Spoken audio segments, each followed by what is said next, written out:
மாங்காடு நகராட்சிக்கு உட்பட்ட ஓம் சக்தி நகரில் குடியிருப்புகளே மழைநீர் சூழ்ந்ததால் பொதுமக்கள் பாதிக்கப்பட்டுள்ளனர். இங்குள்ள 7 தெருக்களிலும் மழைநீர் முழங்கால் அளவிற்கு தேங்கியுள்ளதால் பொதுமக்கள் வீடுகளை விட்டு வெளியே செல்ல முடியாத நிலைக்கு தள்ளப்பட்டுள்ளனர். ஆண்டுதோறும் மழைக்கு இப்பகுதி முழுவதும் பாதிக்கப்பட்டு வருவதாகவும், இதற்காக அமைக்கப்பட்ட மழைநீர் கால்வாய்களை மழைநீர் மூழ்கடித்துவிட்டு மழைநீர் தேங்கி இருப்பதாகவும் அப்பகுதி மக்கள் தெரிவித்துள்ளனர். இதனிடையே நகராட்சி நிர்வாகம் சார்பில் மின் மோட்டார் மூலம் மழைநீரை அகற்றும் பணி நடைபெற்று வருகிறது.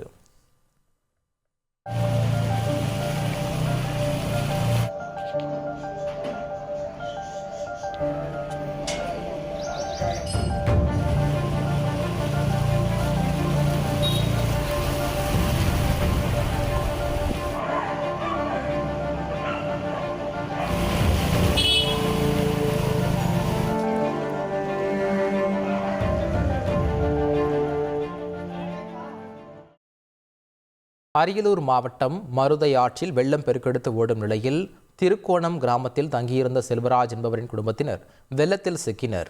தீயணைப்புத் துறையினர் வெள்ளத்தை கடந்து சென்று செல்வராஜ் குடும்பத்தினரை மீட்டு பாதுகாப்பாக கரைக்கு கொண்டு வந்தனர். குழந்தைகளை முதலில் அலுமினிய கொப்பரையில் அமர வைத்து பாதுகாப்பாக அழைத்து வந்தனர். பின்னர் பெரியவர்களை கயிறு கட்டி தங்களுடன் பாதுகாப்பாக கரைக்கு அழைத்து வந்தனர். மீட்கப்பட்ட 7 பேருக்கும் உணவு வழங்கப்பட்டு மருத்துவ சிகிச்சை அளிக்கப்பட்டது.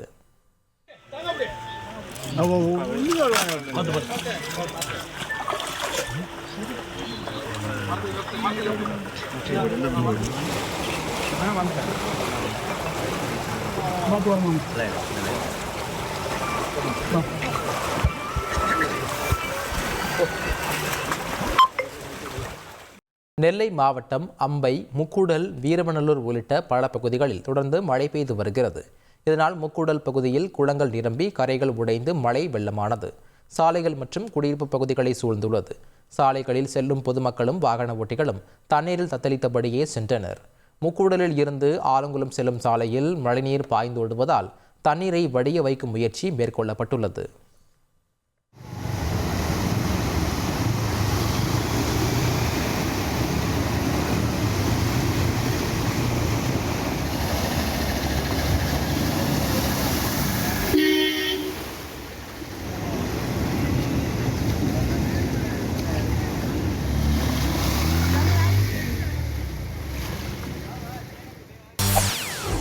செய்திகளை உடனுக்குடன் தெரிந்து கொள்ள உடனே சப்ஸ்கிரைப் பண்ணுங்க.